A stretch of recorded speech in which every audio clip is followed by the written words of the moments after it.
A single bedroom is the place in which they are being housed by another refugee family. On this mattress is where the entire family of 5 finds pleasant rest. A handful of donations and the cloth on their bodies is all they have to themselves. They help us, they make us to stay in this room, and they are feeding us, surviving us still. But we don't have, if they stop one day, we are on zero, negative, not on zero, we are negative. Haji, as he prefers to be called for fear of reprisal, settled his family here in Rubaga 3 weeks ago from Ethiopia, allegedly escaping political persecution. The risk of fleeing his motherland was costly, and the means were harsh for his wife and the 3 children aged 5, 3, and a toddler of 6 months.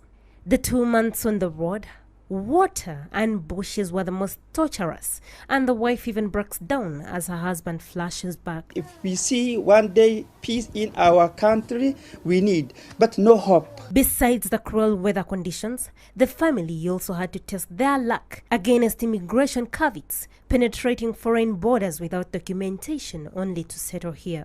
Haji's wife carries internal scars of torture back in motherland Ethiopia. She sold the family's fortune to seek release of her husband from jail and facilitate their escape to Uganda. She had also personally faced threats of sexual abuse.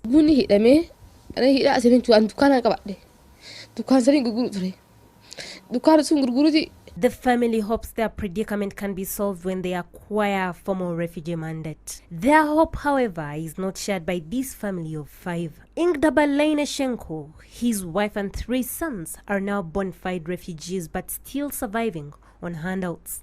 Ingdabalene fled his country following political witch hunt by the ruling party for being an active member in the All Ethiopian Unit Party, a legally registered opposition party in Ethiopia. Though now in the safety of Uganda's peace, Ingda says he's very insecure following continued threats from his home government. Such insecurity in the face of government is generally shared by many Ethiopians who say government sends spy agents to track them in countries of refuge.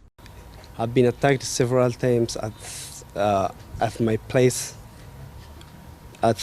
even at the restaurants, wherever I go. I've been followed personally, I myself, and I know many friends of mine who have been hunted down by the Ethiopian government, by the Ethiopian security agents.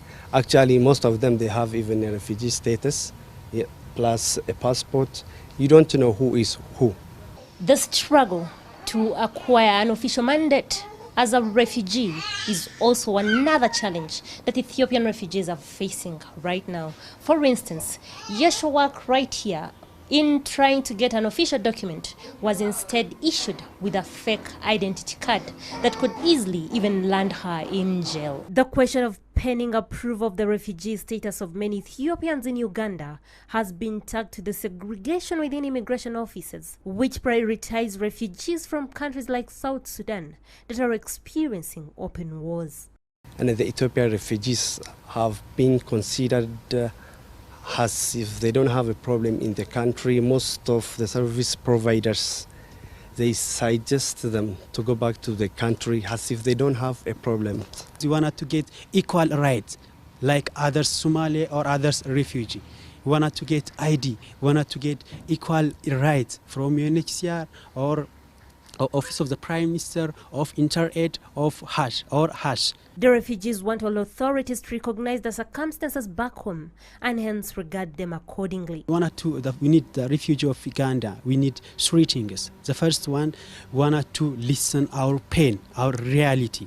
Because as I told you, more than 1,800 refugees live in Uganda. Most of us, they don't have status. Even they don't have asylum seeker. In our next episode, we seek the Ethiopian government's position on the dire state of its citizens on asylum and the accusations. Namaja Irene, NBS, live at 9.